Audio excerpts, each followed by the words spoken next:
¿Sabía usted que además de informar, las entidades sociales no paran de desmontar los bulos que se difunden en Internet para confundir a los migrantes que tratan de legalizar su situación? ¿Sabía usted que el gran proceso de regularización en marcha podría alcanzar a 4.000 extranjeros en la provincia? ¿Sabía usted que las redes de compra de citas ya las están vendiendo por 1.200 euros?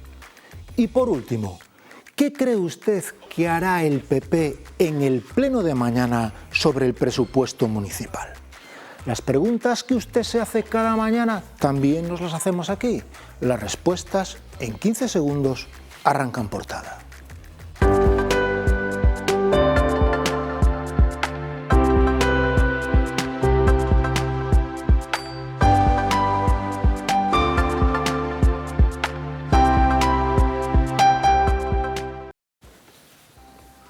Buenos días, señoras y señores, bienvenidos al programa 2600 de En Portada, un espacio que aborda la actualidad ourensana y del mundo bajo la mirada de nuestros contertulios.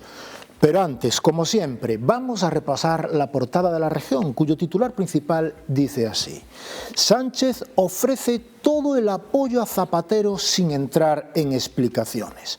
La imputación del expresidente por varios delitos de corrupción convulsa a los partidos de la izquierda y agita a la derecha, que reclama la dimisión del jefe del gobierno y elecciones. Otra noticia revela que Agudiña recupera el tren matinal a Madrid, pero peleará por más. Otro titular se refiere al 500.000 de inmigrantes en Ourense que ya acudieron a las entidades sociales para tramitar su regularización, un número muy por debajo del real, ya que cada persona que acude a estos colectivos luego tramita 3 o 4 expedientes más de su familia. Y atención a otra noticia: simularon una boda como excusa de una fiesta y la dejaron sin pagar. Esto ocurrió en a Mezquita. A foto de portada é para os cativos que participaron onte no Correlingua. Para analizar este y otros asuntos contamos hoy en nuestro programa con el deán de la Catedral y responsable de Cáritas Ourense, José Ángel Feijóo Mirón. Benvido, José Ángel. Bo día. Tamén contamos co xornalista e colaborador da región, Lalo Pavón. Benvido, Lalo. Bo día. E por último contamos co presidente da Asociación Agromadas, Manuel Herminio Iglesias. Benvido, Manuel. Hola. Sin más demora, arrancamos con el primer tema del día. Convengamos que regularizar a 500.000 de personas en España, unas 4.000 en Ourense, en apenas mes y medio, constituye una heroicidad. Las cifras responden a estimaciones. No sabemos aún qué volumen real de migrantes entran en este proceso, pero en cualquier caso constituye un contingente masivo que excede el tradicional regusto español por la burocracia y el vuelva usted mañana. Y no solo la burocracia española juega aquí, ya que la obtención del certificado de antecedentes penales depende de los países de origen. Pero más allá de si está usted a favor o en contra de tamaña regularización, el proceso en marcha hasta el 30 de junio ha tenido 2 efectos en Ourense. Uno, que las entidades sociales han tenido que asumir la tarea de desmentir bulos e informar a los solicitantes.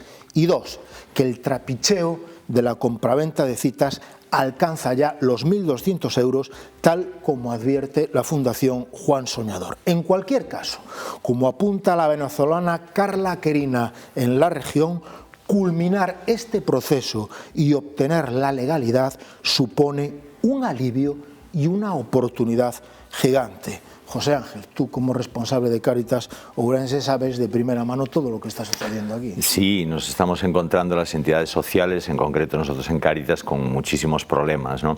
Todo este proceso yo creo que se ha ido un poco de las manos. Aparte del acuerdo o desacuerdo con la ley, tal como está ese proceso de regularización, los trámites para llevarlo a cabo, primero se ha puesto muy poco tiempo, luego digamos el reglamento de todos los papeles, todo el proceso en concreto, ha salido muy tarde y se ha ido reajustando, ¿no? Porque lo primero que se pedía para regularizarse en este proceso extraordinario, le han ido añadiendo determinadas cosas, ¿no? Y entonces se van solucionando problemas poco a poco, ¿no?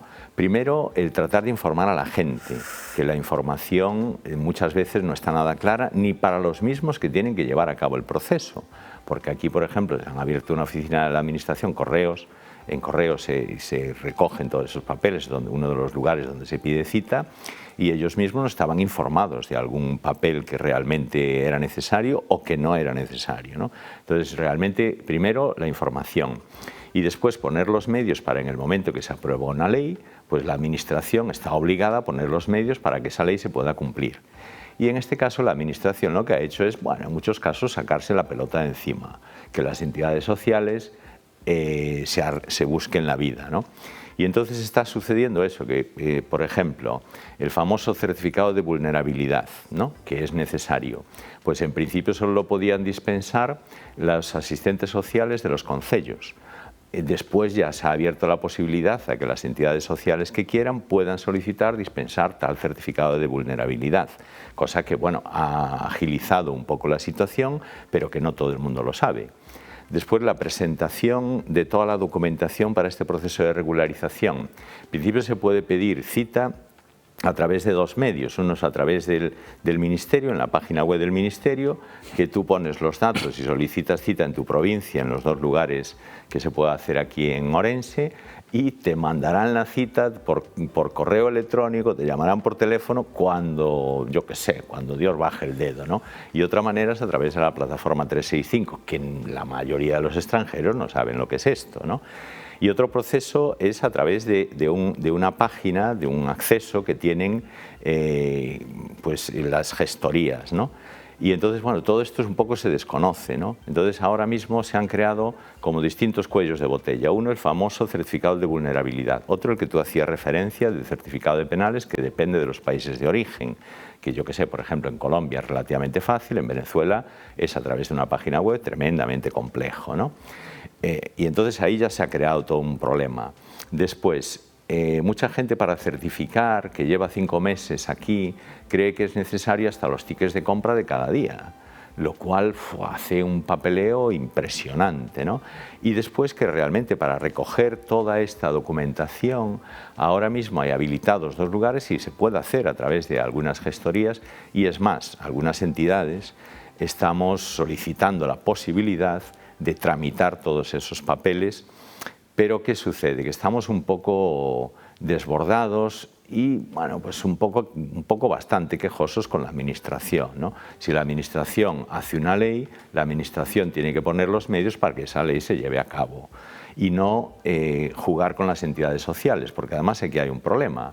Si una entidad social como Cáritas, por ejemplo, gestiona la documentación, el responsable ya no solo esa entidad, es la persona en concreto que gestiona esa documentación.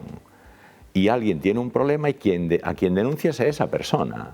Entonces, claro, todas las entidades nos hemos tentado un poco la ropa, ¿no? Porque al final hemos optado por contratar algún seguro de responsabilidad civil y poder hacerlo, pero estamos haciéndole un trabajo a la Administración que es cosa de ellos, ¿no? En definitiva, yo lo que diría es, porque esto a veces uno se puede liar, ¿no? Si la Administración hace una ley, tiene que poner los medios para llevarla a cabo. Las entidades sociales estamos dispuestos a echar una mano y a colaborar, pero no a hacer un trabajo para el que no nos pagan y que no es nuestra responsabilidad, aunque en última instancia lo acabamos haciendo pues para ayudar a las personas, ¿no? Lalo. É imposible explicarlo mellor e con maior competencia. A min eu que conste que estou a favor da regularización. Se hai xente que vive, que está de facto vivindo aquí e está, pois teremos que deixar que funcionen, non pode ser xa que ciudadanos sexan ilegales e non alegales, que estén fora do sistema para todo eso, non pode ser. Un país serio non pode tolerar eso. Ou controlar o acceso con maior rigor, pero para iso tamén hai que facer leixes e poñer medios, Feijóo, entonces estamos no mismo.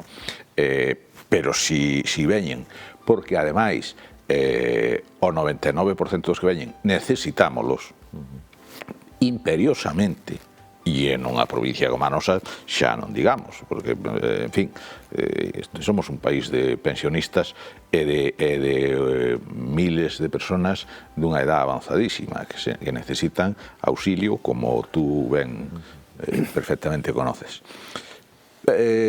Polo demais, o da administración é un clásico tamén. Un ten unha idea, a veces ocurrencias, pero neste caso unha idea, vale, pois vámola pôr en marcha, pois xa podemos levar para a semana que ven ou para a seguinte ao Consello de Ministros e aí vai, já está aprobada e empezar a funcionar. E entonces, na ramificación que esa disposición supón, que vai chegando aos extremos, a capilaridade vaise chegando aos últimos extremos, e entonces os que están ali dicen, bueno, ya nos que nos toca facer. E abren a porta e teñen un montón de xente diante sin saber exactamente que vai a pasar. Logo veñen as rectificacións, modificacións, cambia tal, e, claro, cando chegue ese medio millón de persoas ao final e pasen pola regularización, habrá un montón de expertos en regularizar xente, cando xa non faga falta. Digo eu, se non estaría ben facer un traballo previo un pouco antes e poñer un pouco de pasta para resolver todos os inconvenientes que se fan, para facer pedagogía entre os propios afectados, que ademais é xente que en moitos casos ten dificultad para acceder ás fontes de información tradicionais, que menos que facer un esforzo en estender a mensaxe con ideas claras e ca normativa clarísima, porque hai moita xente que necesita a documentación e que necesita a regularización, pero é que hai moito listo andando alrededor. Entonces, non hai máis que poñer 3 personas que non saben o que van facer, que xa parece un espabilado que xes dice que pagando xa yo resolve el. Eso sí é certo que yo fai, porque pode ser que yo diga e non yo faga. Entón, bueno, pois imos a medias, non? E despois xa veredes como ao final hai quen saque peito da operación, vai a ver quen sobre os que non están agora, donde deben, estarán cando dentro de non sei quanto tempo, tampouco sei porque había que poñerme ese medio. Que nos vai na vida neste intento, se algúns levan anos nesta situación, porque estén un mes máis, tampouco pasaría nada. Pois non, desde os despachos, bueno, pois mes e medio, a tantos por día, xa está. Manuel. Bueno, vamos a ver, xa casi todo está dito, non? Eu dúas cuestións. A primeira é que un proceso administrativo, desde que se comeza, se presentan os papeles, non se cerra no plazo que se acaba de dicir que dese mes e pico que poñen aí. Supoñome que habrá modificacións e habrá máis alargamento de plazos para poder ir subsanando eso, porque o proceso desde que o presentas non ten por que solucionarse en 15 días, senón que pode tardar un tempo ou faltar algún documento. Pero Manolo, perdona, pero os que teñen a idea, teñen tal, saberán deso. Sí. Saberán como funciona a maquinaria administrativa, digo eu. Claro, supóñome que habrá alargamento de plazos. Seguro que vai. Probablemente, todos esperamos que sí, pero segundo, falando, non vai haber máis remedio. Falando o tema dos bulos e das historias todas estas, bueno, a primeira cuestión que hai que plantear é que desde que se chegaron á sociedade as redes sociales, pódese dicir que hubo unha especie de revolución, por así decirlo, de participación aberta de todo o mundo e tamén detrás de, como estamos nunha sociedade moi aberta, na que tamén o pillo, o delincuente, vai moito antes que a lei, que depois hai que facer unha lei para pescar ao delincuente, non? E que todo eso ten unha popularidade grandísima no que se colan cantidad de mentiras e cantidad de propostas falsas na que sempre hai xente que pica e sempre xente que resulta engañada, non? De todas maneiras, eu creo que o proceso de regularización a min pareceme positivo. Por qué? porque o necesitamos. Necesitamos, sobre todo, a min cando escoito falar na tele algúns destes que dicen prioridade nacional, digo, pero vamos a ver, vos que pedides prioridade nacional, iredes traballar aos invernaderos por unha cantidad moi pequena asándote plenamente, ou iredes traballar ao campo, pois seguramente que non va ningún deles, non. Co cual eu creo que, evidentemente, que o proceso que o goberno lanzou un proceso para adiante, que non puxo os medios suficientes ou non clarificou un montón de cousas, pero que supoño que se irán susanando co paso do tempo e que habrá que alargar máis plazos, porque neste momento a emigración regularizada é necesaria, e é necesaria por moitas cuestións, pero unha delas físicamente porque necesitamos para cubrir un montón de plazas que están sin cubrir e que realmente na sociedade quedaría bloqueada sin moita xente desta falta.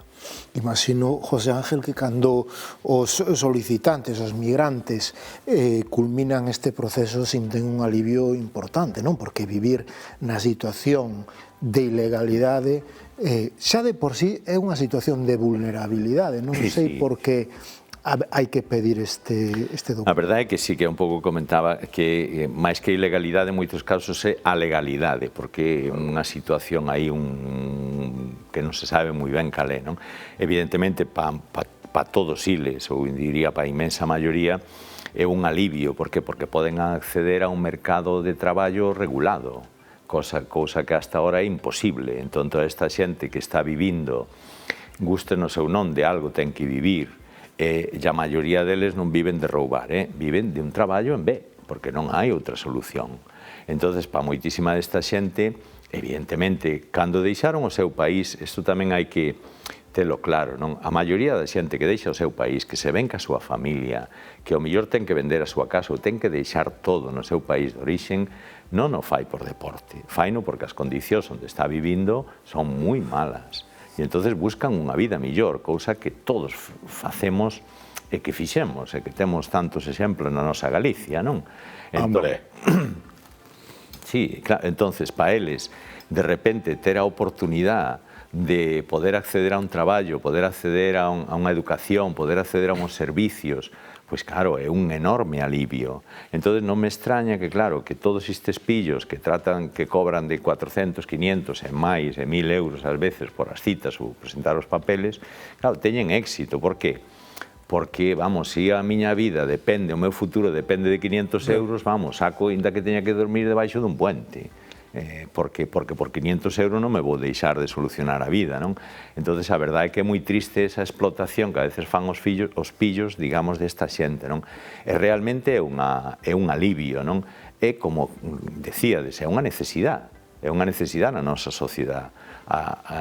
O rexuvenecemento da nosa sociedade orensana estáse dando, e o crecemento incluso da población, estáse dando por toda esta xente que veu de fora, que a inmensa maioría diles veñen dispostos a traballar e veñen dispostos a ter unha vida millor, clarísimamente, non? Claro, pero fixadevos, eu teño citado moitísimas veces e haberá que citalo moitas máis porque hai moita xente que non se entera incluso da que está obligada a enterarse. Pero, primeiro, a desmemoria. Coincido contigo, quen deixa o seu país e as súas raíces e a súa familia, na maioría dos casos, e os poucos benes que teñen, é porque están asfixiados. Se non, non o fan. Porque iso foi o que secularmente, e digo ben, secularmente, fixo a nosa terra. Que mandamos fillos a América, a Europa e a algúns outros lugares máis. Hai unha muletilla recurrente cando se fala de eso, sobre todo para poñerse en contra destes procesos e desta xente, é que, pero os nosos iban con contrato.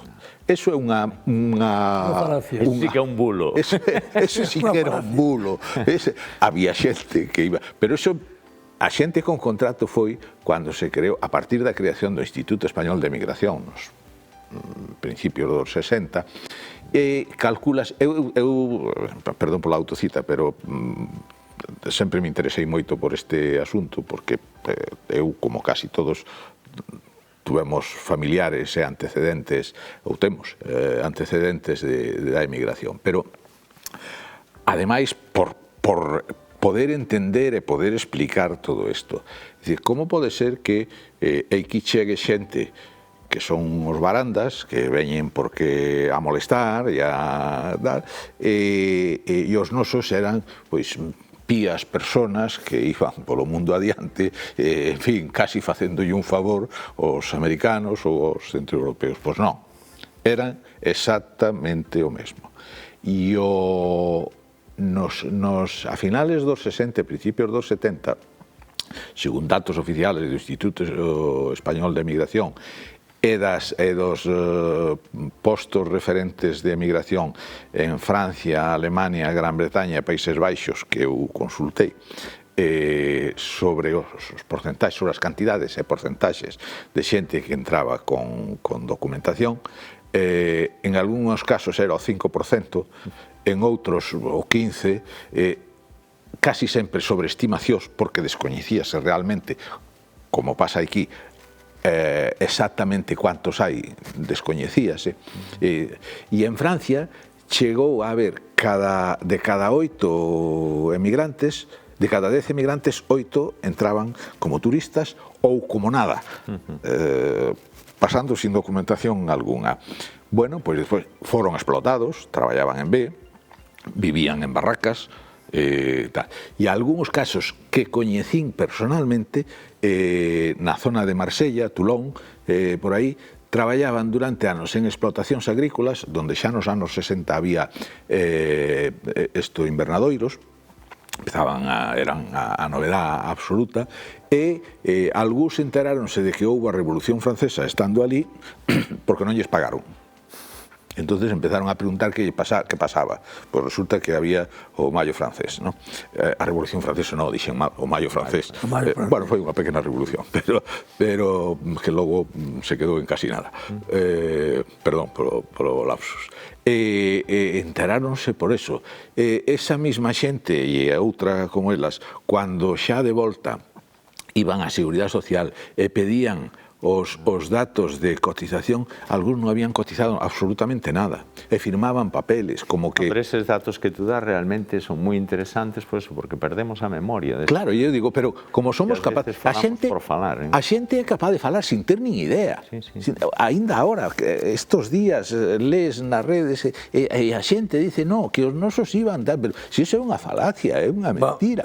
Que non nos fai desmerecer a xesta que fixeron, porque foron facer grandes a outros países e resolveron a súa situación, digámoslo, de cuasi miseria e en algúns casos de miseria absoluta. E é a mimetización de cartón.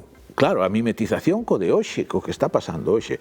E xa por último, que o apuntaba Manolo, sabe o Mirón millor que eu tamén, si todos os inmigrantes que temos hoxe irregulares, que cobran por debaixo do que marca a lei e non teñen dereito ningún, pero si todos eles, por arte por ensalmo, mañá desapareceran, pasado mañá este país está parado.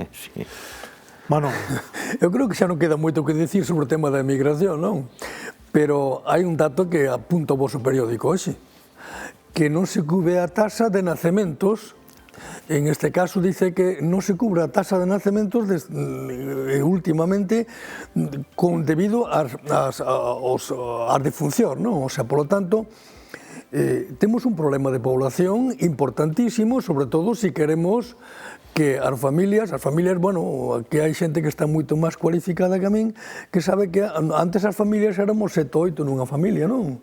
5 fillos, 6 fillos. Neste momento, as familias pasaron a ser incluso dunha sola persona, de 2 personas, de 2 fillos xa anda moi escasa a cousa, non? Entonces, queres dicir que a emigración non veu para marcharse, en moitos casos veu para quedarse, porque vamos seguir necesitando dela para cubrir moitos espacios que neste momento non están cubertos, ou que non se dan cuberto. E para min é fundamental. Eu creo que o tema da emigración, como dixo Lalo, dixeron aquí, pois nós en Galicia fomos emigrantes muchísimo tempo, e a emigración a Latinoamérica, sobre todo a Argentina e por esa parte, foi toda sin papeles, foi toda pagar o pasaxe, montar nun barco e chegar a un país que necesitaba de xente naquel momento, que estaba emerxendo e que empezaba a crear funcionar. Pero Manolo, os meus pais. Sí. Sí. Bueno, cambiando de tema, centrando en mañán, no debate de mañán, no posible debate de mañán, está fixado no pleno do Concello de Ourense un asunto crucial, o presuposto municipal. O goberno local vai presentar un presuposto de case 128 millóns de euros, pero todas as posibilidades están abertas. O Partido Popular non se sabe que vai a facer. Esa é a gran incógnita e dil dependen prácticamente todos os escenarios que se poden abrir. O Bloque Nacionalista Galego e o PSOE xa dixeron que non van a apoiar eses presupostos, incluso o BNG vai tratar de que se retire do punto do orde do día porque carece do informe de intervención. En calquera caso, a decisión do Partido Popular vai ser a que vai condicionar todo o circo, todo o escenario político. Que crees que vai a pasar, José Ángel? Se o soupera ganaría carto. Pero bueno, vamos a ver, ás veces un despistas un pouco con estes líos políticos. A min gusta un pouco simplificar. Primeiro, pódese gobernar sin presuposto, sí ou non? Porque, bueno, sei a nivel nacional vemos que sin presuposto pódese gobernar, non sei a nivel municipal. Eso xa plantexa tal. E despois xa ver realmente ese presuposto, é dicir, todos aquí vemos que casi todos os partidos bueno, pois critican a xestión do actual gerente, non do actual alcalde. Pero non se poñen de acordo para cambiálo. Que é o que pasa? Non? Entonces, esta é a miña dúda. Eu entendo que, lóxicamente, todos os partidos teñen que poñer adendas, objecións, os presupostos, normal, porque, evidentemente, cada partido pode ter unha maneira distinta de ver como xestionar o Concello, non? Ahora, o tema é se realmente eses presupostos son indispensables ou non para gobernar a nivel municipal, e se son indispensables, bueno, se non se pode, pois, señores, elixamos a outro, póñanse de acordo para poñer outro alcalde, non sei. Lalo. Bueno, o presuposto eu creo que son unha suma de números, o proxecto de presuposto eu creo que son unha suma de números, xa está, chamanlle presupostos. A min non me preocupa casi nada o que faga o alcalde e os presupostos. Non teño eu ningunha preocupación maior sobre ese tal. A min me preocupa o que fan os demais, o que fai a oposición. Eso sí que me preocupa. Xa hai moito tempo que me preocupa moito máis o que fai a oposición ou o que non fai que o que fai o grupo de goberno. O alcalde está posto aí, ten legalmente, tomou posesión do cargo e exerceo como a él lle parece,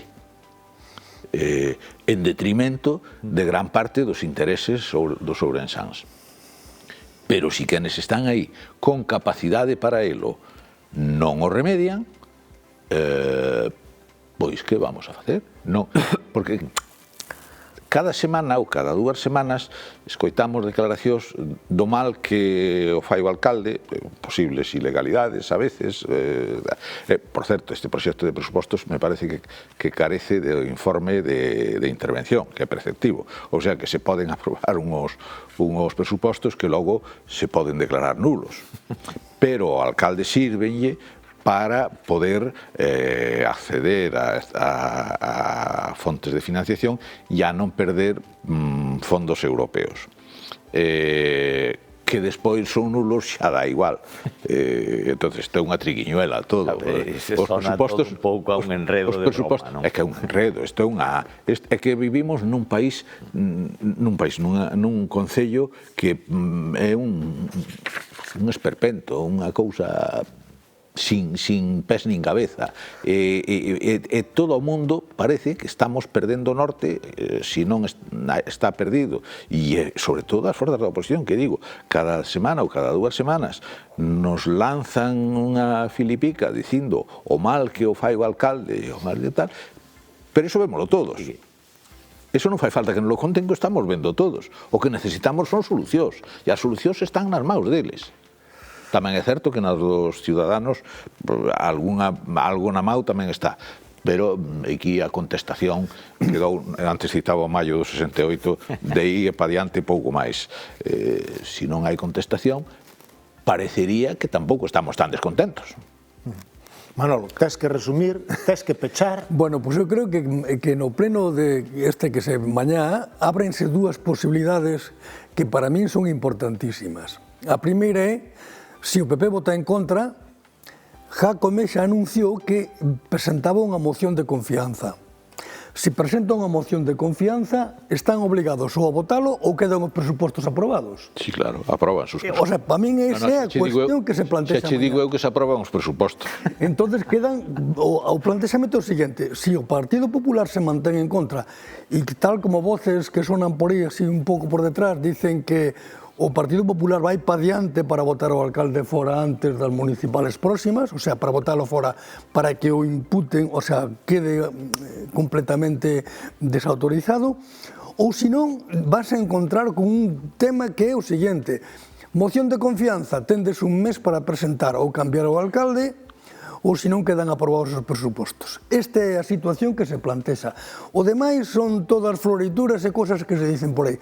Eu supoño que o PP vai aparecer de colchón, como sempre salvándolle as castañas, quitándolle as castañas do lume, senón agora, ao mellor dentro dunhos días, negociando algunha cousiña por aí, e ao final dirános todos que polo ben de Ourense, bueno, polo ben de Ourense, todos os decretos, leis e todas as leis que se quitan teñen un preámbulo que dice polo ben dos ciudadanos, polo ben daquelo, e depois ven a realidade por debaixo. Bueno, pois este é o que pode pasar mañá. Dúas alternativas que están aí e que terán que posicionarse claramente. Pois moi ben, polo ben de Ourense pechamos hoxe tamén en portada. Non esquezan que poden seguir minuto a minuto o que ocorre na nosa cidade, na nosa provincia e no mundo na web de la región.es. Agárdolles aquí mañán ás 11:30 horas. Moitas grazas por seguirnos.